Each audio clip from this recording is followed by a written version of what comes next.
Quais são os tipos de investimentos que você não deve deixar de ter em hipótese alguma na sua carteira? Meu nome é Vitor, eu sou criador do canal Meus Juros Compostos, um canal onde você aprende a investir e tomar decisões financeiras mais inteligentes. Bom, respondendo essa pergunta, na minha visão como especialista, eu vejo que existem 6 principais estratégias que você com certeza absoluta deve ter numa carteira de investimentos. Se você quiser investir como um profissional, investir como um grande gestor de fundos, investir como um grande fundo de pensão, ou seja, investir como grandes players do mercado, com certeza, se você utilizar essas 6 estratégias que eu vou te passar aqui explicando o porquê de cada uma, você vai ter uma carteira muito profissional e muito orientada para o que você precisa para ter uma aposentadoria mais tranquila. Portanto, fica comigo até o final, não deixa de curtir esse vídeo, de se inscrever no canal e principalmente de comentar se esse formato de aula vai fazer sentido para você. Por quê?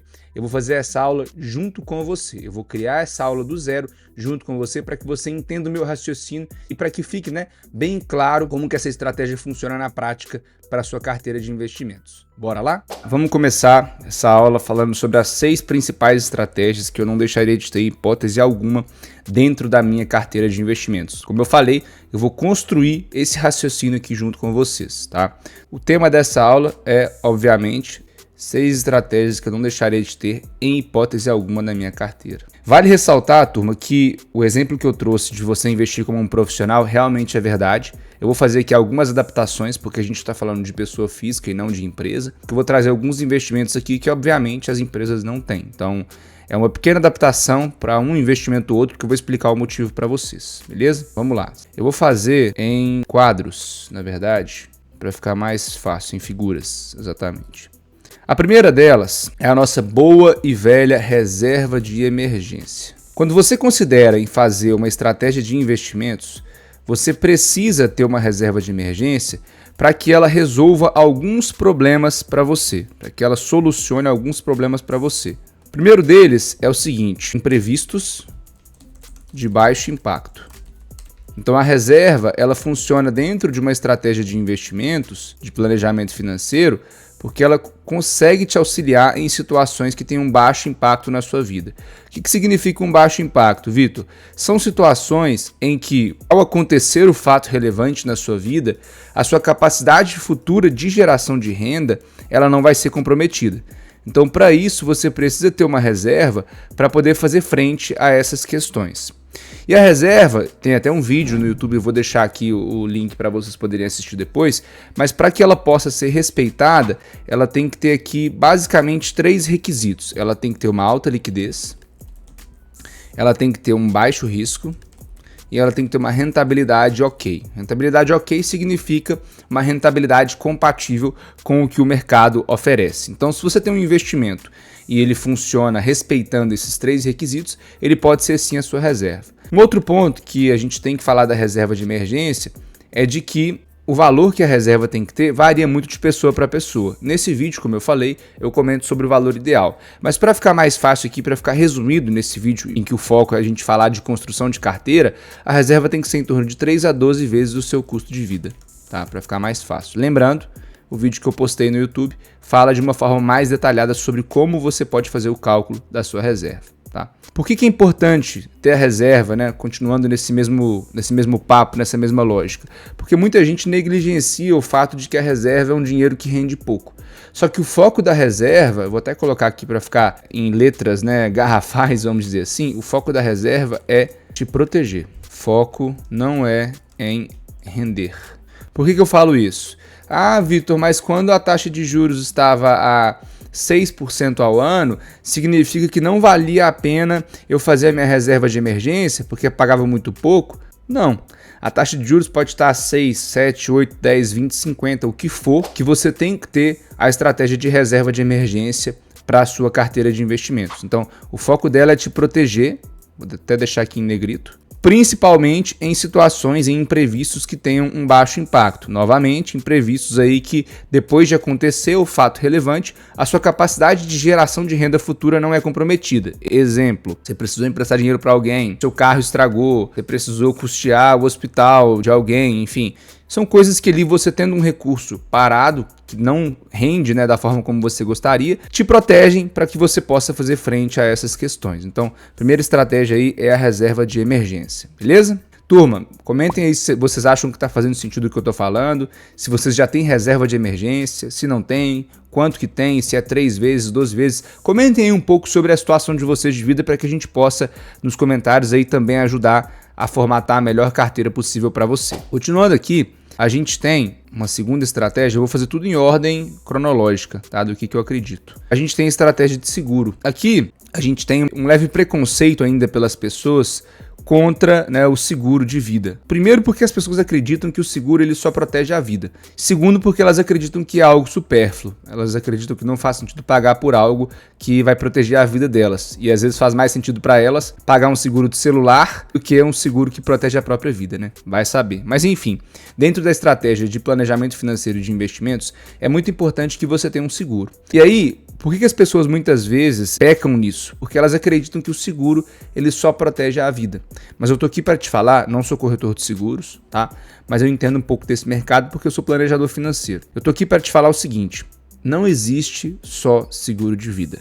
Existem várias outras classes de seguro, eu vou falar daqui a pouquinho sobre isso, mas é importante que você entenda que existem várias outras formas de você se proteger caso a vida não seja interessante. Como assim, caso a vida não seja interessante? Tem gente muitas vezes que não quer ter herdeiros ou que não quer deixar patrimônio para herdeiros ou algo do tipo. E aí a preocupação não deve ser tanto com a morte em si, e sim com outras questões. Então, a gente vai falar sobre outras estratégias aqui para que você possa pensar e definir qual é a melhor estratégia de seguro para você, beleza?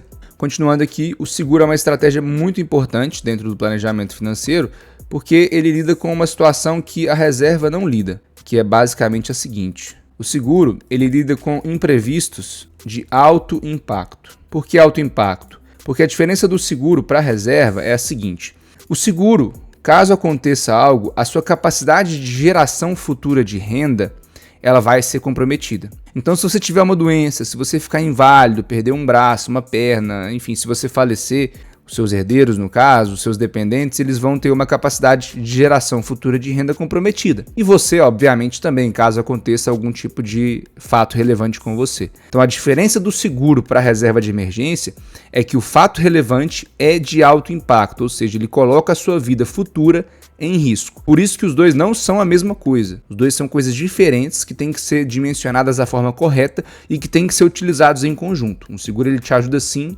para poder te proteger nessas situações e a reserva te protege em outras situações. E aí, falando sobre os seguros, a gente tem alguns exemplos aqui bem legais que inclusive, né, eu tenho dentro da minha estratégia e acredito que seria interessante você ter. A gente tem seguro, por exemplo, de doenças graves, a gente tem seguro de invalidez por acidente, a gente tem seguro de vida, a gente tem seguro hospitalar, a gente tem seguro de incapacidade temporária, a gente tem seguro, por exemplo, de responsabilidade civil para quem é profissional liberal e precisa se proteger de uma forma mais tranquila caso seja processado por alguém. Vou dar um exemplo de um cirurgião plástico que fez uma cirurgia e não deu muito certo, o paciente processou. Você pode ter um seguro de responsabilidade civil para poder cobrir as custas aí caso aconteça um fato como esse. Então, tem várias modalidades de seguro, aqui eu falei só algumas, né? Tem seguro, por exemplo, funeral, enfim, várias modalidades aqui para que você consiga se proteger. O foco do seguro, obviamente, é em te proteger, né? Assim como a reserva tem esse foco. E uma coisa que é super legal falar aqui, que pode ser até um pouco polêmico, é o seguinte: o seguro, ele é considerado, na minha opinião, tá, turma? Ele é considerado um custo financeiro, porque ele não coloca dinheiro no seu bolso. Só que ele pode ser considerado um investimento. Investimento em que sentido? Tem alguns seguros que, se você quiser lá na frente resgatar uma parte do valor que você pagou do seguro, você pode resgatar. É reajustado pela inflação mais uma taxa ali básica. Então, tem ali um certo reajuste, mas não rende como um investimento que você aplica no banco ou na corretora renderia, tá? Eu coloco aqui a palavra investimento para que vocês possam entender que, na minha opinião, é um investimento muito importante em proteção. Não é um investimento do tipo, coloco X, vai me voltar X mais 2. Não, é um investimento que você está ali gastando dinheiro e pagando. Da mesma forma como a educação, que você faz uma faculdade, que você compra um curso, que você compra um livro, é um investimento, o seguro também é um investimento. Então, a minha lógica de entendimento é que o seguro funciona como um investimento nesse aspecto. Combinado? Vamos para a terceira parte aqui. Continuando aqui, a gente tem a previdência privada. Previdência privada também, eu tenho vídeos aqui no canal falando sobre como você deve escolher uma previdência, quais são os regimes tributários, quais são os tipos de previdência, quais são os cuidados que você tem que ter, diferença da previdência privada versus previdência social. Vou colocar tudo para vocês na descrição, tá? Por que eu acho a previdência privada um almoço grátis? Vamos colocar aqui, né? Previdência privada é o último almoço grátis do mercado. Por quê? Por alguns motivos. Eu não vou ficar delongando aqui, porque o foco não é falar só sobre a previdência, mas por alguns motivos. Primeiro, possibilidade de pagar menos IR lá na frente. Depois vocês podem ver o vídeo para ficar mais claro. Segundo, possibilidade de abater IR na declaração de imposto de renda.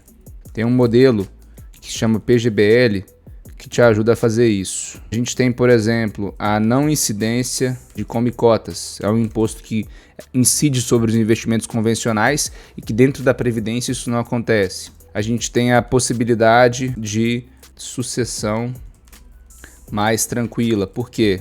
Previdência e seguro, até voltando aqui, Previdência não entra em inventário.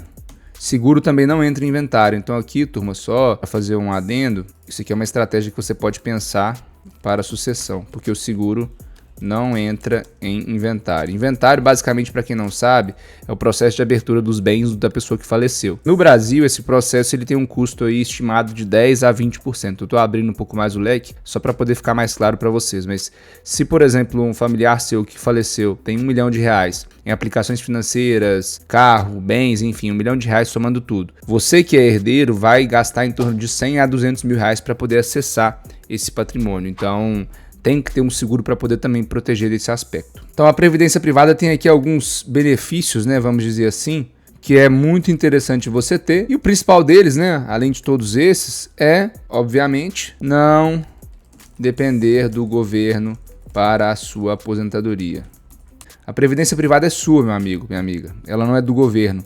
Você faz os aportes, escolhe o produto financeiro que você quiser e utiliza isso para a sua aposentadoria. Portanto, leve a sério a previdência privada dentro da sua estratégia, dentro da sua construção de patrimônio financeiro. Beleza? Estão entendendo? Me deem aí um joinha, mandem uns comentários aí se está ficando claro para vocês essa aula, para eu saber que esse formato também é legal da gente poder apresentar. Estou usando uma colinha aqui para vocês poderem entender como é que é o meu raciocínio. Mas se estiver ficando bem claro, eu queria que vocês comentassem e dessem um ok, beleza? Continuando aqui, a gente tem a estratégia que eu chamo de multimercados. O que significa isso? É uma estratégia que, como o próprio nome já diz, ela investe em vários mercados. Então, você como um bom investidor precisa ter uma noção de que a sua carteira ela não vai andar se você concentrar ela demais em um ativo. Ela vai sofrer demais caso você concentre. Se você é uma pessoa prudente, se você é uma pessoa inteligente e que acredita que o processo de construção de patrimônio é de longo prazo, você com certeza vai diversificar a sua carteira. Então aqui é o momento em que você tem que pensar em dividir os seus ovos em várias cestas. Então você tem que ter, por exemplo, renda fixa na sua estratégia. Aqui, renda fixa pós, pré, atrelada ao IPCA, atrelada à inflação. Então, você tem que ter uma renda fixa na sua carteira que te ajude para poder manter o seu poder de compra. Você pode ter uma renda fixa pré-fixada que você já trava a taxa para você ganhar um retorno ali independentemente das condições de mercado. E você tem que ter uma renda fixa pós-fixada.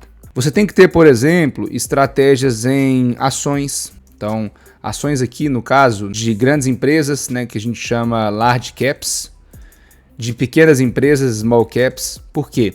Large caps são as empresas que geralmente distribuem mais dividendos, ou seja, elas são empresas mais consolidadas no mercado, muitas vezes não tem muita avenida de crescimento, são empresas que já têm às vezes uma participação de mercado relevante, por isso elas entregam mais dividendos. Agora, em comparação às large caps, a gente tem as small caps que são um pouquinho diferentes. As small caps elas são empresas menores da bolsa, elas têm aí um tamanho de capitalização menor, elas estão começando a ganhar mercado e geralmente por ter várias oportunidades, várias avenidas de crescimento, elas não distribuem tantos dividendos. Muitas vezes não distribuem nada de dividendos e reinvestem no próprio negócio. Qual que é o diferencial disso? Elas têm a possibilidade de multiplicação de capital muito maior. Então é importante que você considere isso também. É importante que você tenha, por exemplo, fundos imobiliários, né? Para quê? Para poder fazer uma geração de renda consistente. Ficou mais do que claro, turma, que hoje os fundos imobiliários são sim uma estratégia bem interessante para que você possa gerar renda, né? Caso você tenha um recurso que não é disponível para poder comprar um imóvel, né, à vista, como algumas pessoas têm, você pode utilizar o mercado imobiliário de uma forma eficiente, usando os fundos imobiliários e ganhando uma renda mensal superior caso você comprasse um imóvel de tijolo, um imóvel físico mesmo, sozinho, e tivesse que locar ele para alguém, tivesse custo com a imobiliária, tivesse problema com o locatário, reforma e todas aquelas coisas que quem tem imóvel sabe muito bem. Não tô aqui para crucificar que os imóveis físicos são ruins, até porque, enfim, a minha família gostou muito de comprar imóveis no passado, então eu venho de uma família que fala muito sobre isso, mas eu quero trazer para você opcionalidades, quero trazer alternativas aqui para o seu processo de construção de patrimônio. Uma outra estratégia que você precisa pensar: fundos de investimento. Fundos de investimento, turma, basicamente são investimentos coletivos. E aqui existem vários tipos de fundo. A gente tem fundos de investimento multimercado, que basicamente são aqueles fundos que investem em vários mercados ao mesmo tempo. Então, dentro do fundo aqui, é como se você estivesse colocando o seu dinheiro e ele vai sendo ramificado para vários tipos de estratégia, para ações, para renda fixa, para fundos imobiliários, para o exterior e assim sucessivamente. Então, é interessante porque, primeiro, é inteligente, segundo, é acessível, terceiro, é fácil. Então você pode sim utilizar essa estratégia aí para a sua carteira de investimentos. Outra estratégia que você pode ter, estratégia que eu chamo de alternativos. A estratégia de alternativos, ela busca investimentos, como o próprio nome já diz, alternativos. Então são investimentos muitas vezes que o público não conhece, são investimentos muitas vezes que têm um alto grau especulativo e que podem colocar muito dinheiro no seu bolso. Só que em contrapartida, por ter um alto grau especulativo ou não serem tão conhecidos pelo público, a alocação que você faz nesse tipo de investimento, ela tem que ser muito pequena. Então eu geralmente falo que a pessoa que tem que fazer um investimento alternativo tem que colocar em torno de 1 a 3% do seu capital nessa classe. Quais são esses investimentos? Criptomoedas, investimentos, por exemplo, em royalties musicais. Tem gente que pode já investir em royalties, né, que são distribuídos de músicas de compositores, que é mais ou menos essa a ideia. Então, é um investimento alternativo. Aluguel de aparelhos. Tem uma empresa aqui na minha cidade, Belo Horizonte, que ela capta dinheiro com investidores e ela retorna esse dinheiro através de uma operação em que ela compra iPhones, que ela compra telefones, e ela aluga isso para a população. Então, isso é um tipo de investimento alternativo porque tem um rendimento mais alto e não é muito conhecido pelo público. Então, na parte de multimercados, é você pegar a sua carteira e fracionar ela em diferentes classes, em diferentes estratégias, beleza? Continuando aqui, a gente tem a nossa quinta estratégia, que é a estratégia exterior. Hoje, ficou mais do que claro que é muito importante você dolarizar o seu patrimônio. Por vários motivos, né? Primeiro, não depender do cenário Brasil, estar investido em uma economia forte, ter uma moeda forte, acessar empresas mais sólidas do mercado e acessar maior quantidade de empresas também. Hoje, quando você investe no exterior, você tem todos esses benefícios aqui. O que eu acredito que é interessante fazer quando você começa ali a investir no exterior? Tem algumas formas de você investir no exterior. Você pode fazer isso via fundos, aqui mesmo no Brasil, que investem no exterior. Você pode fazer via ETFs, que são uma espécie de cesta, né? Uma espécie de produto que, de novo, quando você aplica nele, ele ramifica para diversas estratégias, e isso é feito em ambiente de bolsa aqui no Brasil. Então você pode fazer via ETFs, você pode fazer via BDRs. Então, por exemplo, eu quero investir na Apple, eu quero investir na Amazon, eu quero investir no Facebook. Se você quiser fazer aqui pelo Brasil, você pode. Você compra um BDR da Apple, por exemplo, que basicamente é um recibo de uma ação da Apple, e você se torna investidor da Apple por comprar esse recibo. Eu não vou falar aqui também com mais detalhes, depois eu vou gravar um vídeo falando sobre as formas de investir no exterior, mas é possível você fazer isso. Ou você pode investir direto no exterior. Pelo Inter, pela Avenue, a XP também está fazendo isso agora, logo o BTG também vai fazer. Então, você consegue investir direto no exterior hoje. Novamente, vantagens e desvantagens, eu vou gravar um vídeo depois explicando para você. Mas, o que você tem que saber aqui? Que você tem que ter, pelo menos no futuro, na minha opinião, em torno de 20 a 30% do seu patrimônio dolarizado. Então não precisa de você que está começando, você que está assistindo esse vídeo e, por exemplo, está começando a investir, não significa que você tem que ter já de cara os 20 ou 30% dolarizado. Por quê? Pode ser que você esteja num cenário em que os seus objetivos de vida são de curto prazo e não faz sentido nenhum você alocar no exterior, principalmente lá fora, abrir uma conta em corretora americana e aplicar o seu dinheiro, porque você vai ter uma série de custos e quem investe no exterior é visando o longo prazo. Então, tudo isso que eu estou falando são estratégias que têm que caber dentro da sua carteira de acordo com os seus objetivos de vida. Eu tenho um vídeo também que fala sobre como você investir da forma certa, como você cria a mentalidade certa para você investir, e isso é feito baseado numa metodologia que eu chamo de Goal-Based Investing, que eu chamo não, né? Que existe no mercado, né? E que é uma metodologia muito utilizada, que é investimentos baseados em objetivos. Então, utilize os seus objetivos primeiro para depois colocar todos esses blocos aí para trabalharem para você, beleza? Mas enfim, o exterior é uma estratégia que você tem que ter aí na sua carteira para poder dolarizar a parte dela.